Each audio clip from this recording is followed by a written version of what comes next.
Hey guys, and welcome back to another video. So today is Monday, so we are going to be working in my sketchbook for today's little drawing session. So to kind of get back into sketching and drawing once again, I am going to return back to one of my favorite ways of filling a sketchbook spread. So before we start off, I wanted to kind of like add in a sheet of sticker paper.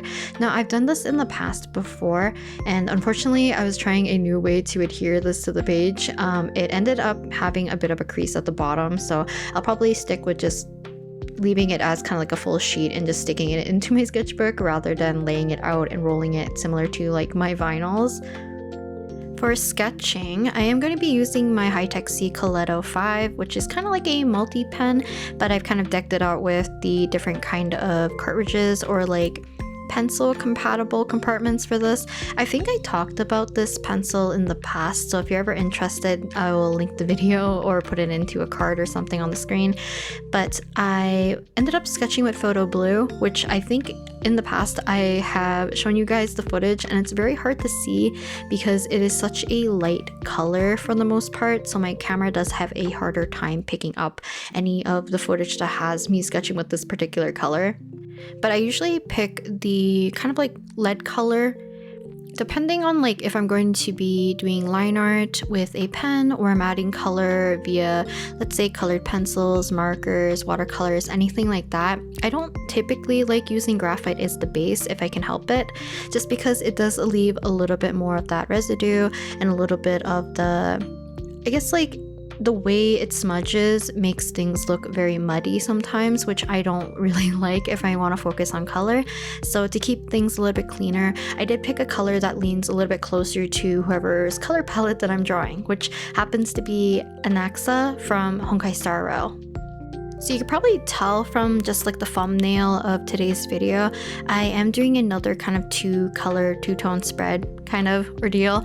It's kind of my favorite way usually to fill out spreads. It's a little bit less thinking and I don't really have to like color match too closely. Now hopefully I'm not getting sick, so I do apologize if my voice sounds a little bit maybe hoarse or deeper today. But moving along, because I can't really show you guys the footage of our sketching session super clearly, it is going to be in time lapse. Everything else is going to be me working in real time with kind of like little snippets here and there. But as I'm doing the sketching, I knew only one pose that I really wanted to do for him. The rest of it's kind of just feeling it out a little bit and trying to fill out the space. So typically when I'm doing sketch pages or spreads in my sketchbook, my favorite way of kind of like doing a spread is doing sketch pages, I guess is the way how I like to describe them. So filling up as much as a space with like little doodles or drawings, and usually has more of a cohesive look among the whole entire spread. In my most recent sketchbooks, I think more or less I will always do like a full spread if I decide to do some sort of sketchbook session. So this kind of like is for both the video versions as well as whenever I sketch for my own leisure time. I do end up sketching like over the seam. I always try to make sure that I don't box myself into like only one half of the page, which is why I allow myself to use the whole entire spread. Just because if I end up using only half the spread, it becomes like a very small space, and sometimes when I draw, I want to draw a little bit larger or I don't want to feel as constrained, so I like to kind of like break that border a little bit. And one way to make sure that I don't feel constrained is to make the first doodle almost always the one that kind of breaks the border, and then trying to fit like sketches, doodles, drawings all the way around it. So I have ended up kind of with 4 sketches of Anaxa, and then I will have little spider lily type flowers at the very bottom, which are going to be very roughly drawn. So for our color selection though, I tried my best to always pick kind of like a warmer and a cooler color in terms of like its own relativity, if that makes sense. So if I have like two different types of like cooler colors, usually the warmer of the two ends up being the skin tone, and then the cooler one can be for other accents or details. So I am using Tender Pink and Turquoise Blue, and these are the Ohuhu markers. They're just fun to pick kind of some colors to use, and because Anaxa has mostly like dark turquoise, some black, white, a little bit of gold here and there, but another accent color that I think really suits him is more of like a very vibrant, bright red, almost like a blood red. But I don't really want to lean too far into super dark colors. And it's not like I'm going to be avoiding dark colors completely. It's most likely that I like picking colors that are either like a mid-tone and a lighter color and picking like a dark ink color, or I'll pick like two mid-tone colors, which I would consider the colors that I chose today lean on the lighter side of like a mid-tone color in a sense. Also, I found it a little strange.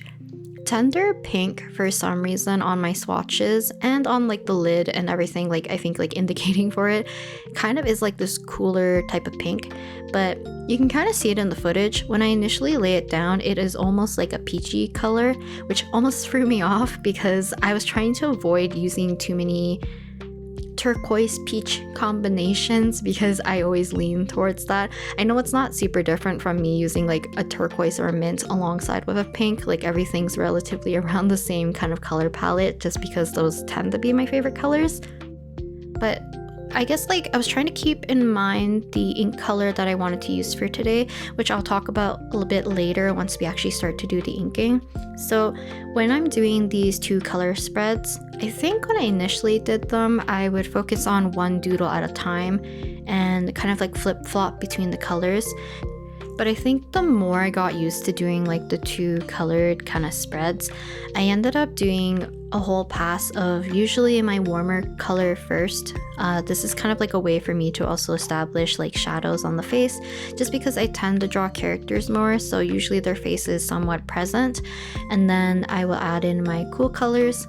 Sometimes I might have three colors, so I'll add the kind of accent colors at the very end, and then last but not least we add inking, which tends to be the darkest of my spread, and hopefully will give us a little bit more context, a little bit of contrast. And I don't know, I love doing inking if I can for like sketches and doodles. If I end up not doing like some sort of darker sketch or some sort of line art before I do any of the coloring and stuff, it's just a fun way so that I can kind of pick and choose what details I want to keep or what I want to kind of like discard.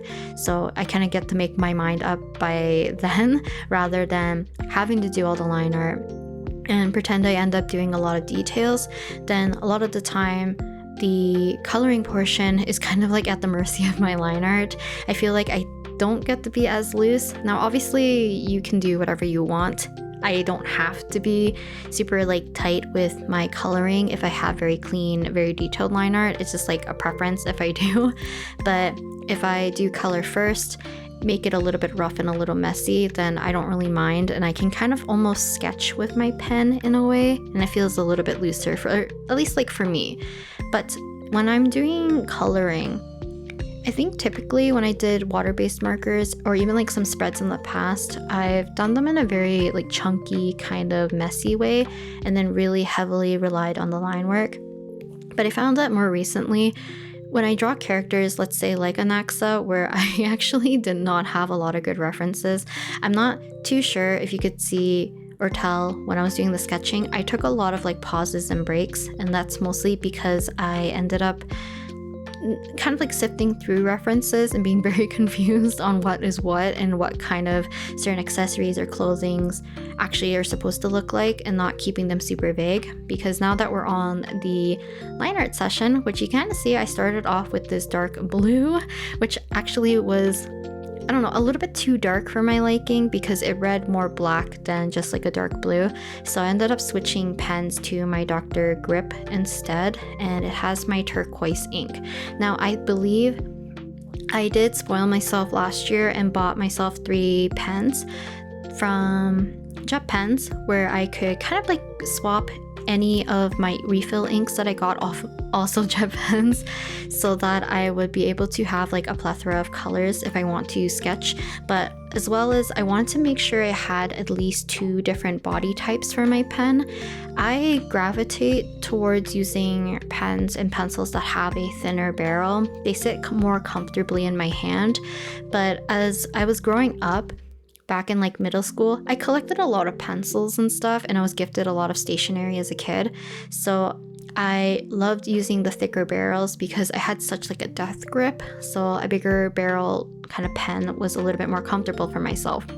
I don't think that carried on as I grew older. I think I liked narrower and narrower pens and pencils as I grew up, but I still like to switch back and forth just in case if I do get like a carpal tunnel feeling-esque kind of pain or anything like that, just in case I like having some kind of thicker barrel.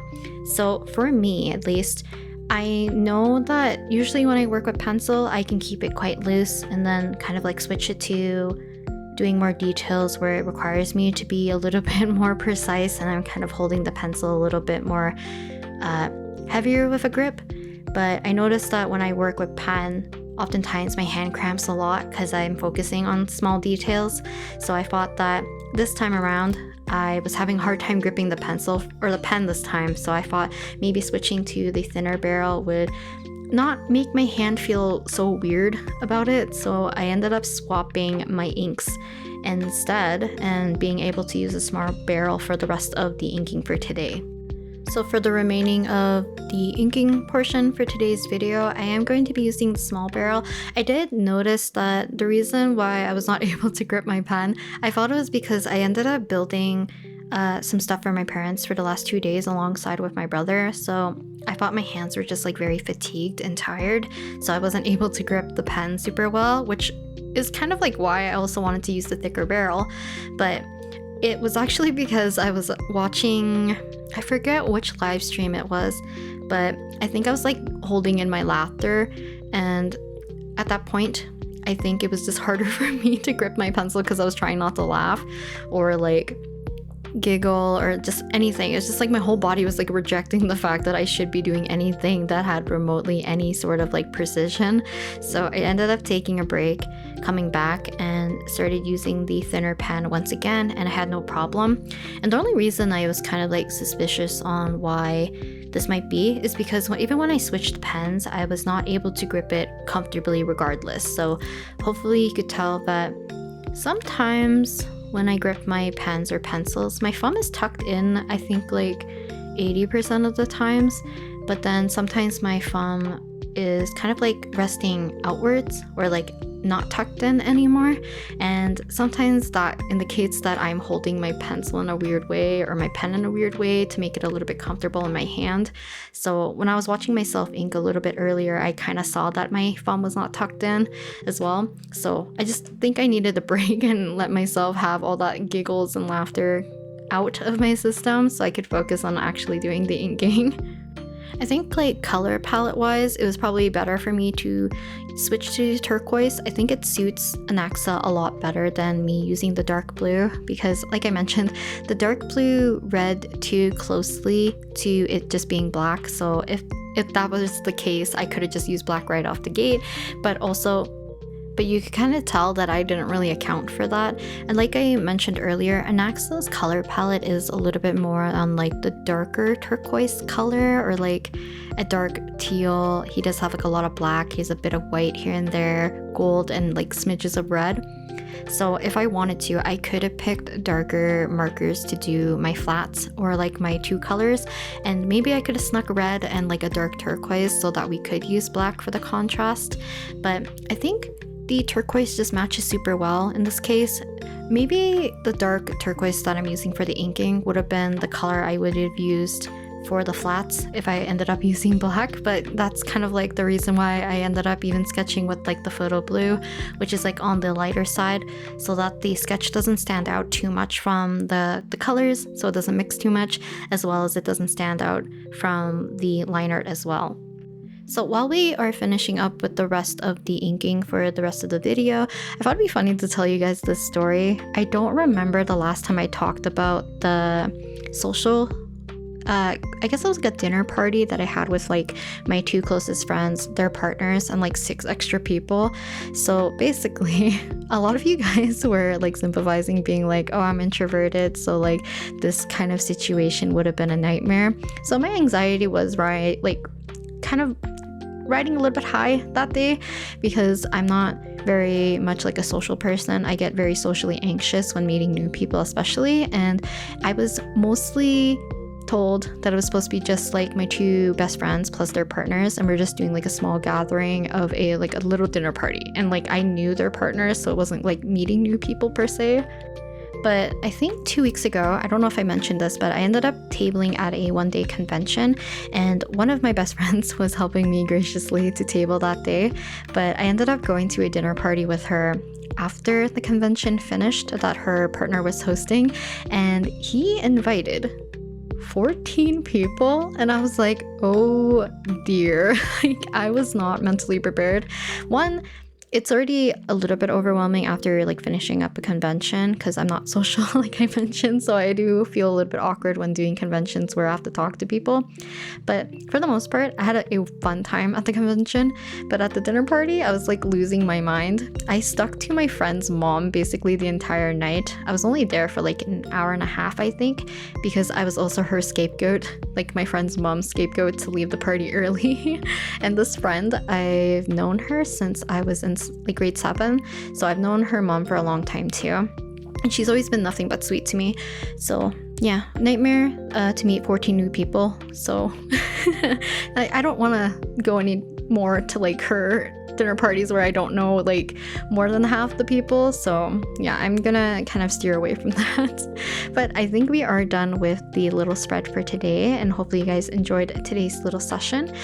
Maybe next time I'll do another little sketch spread or something of By the Beat in the future, but for now, I'll talk to you guys next time in the next video. Bye bye!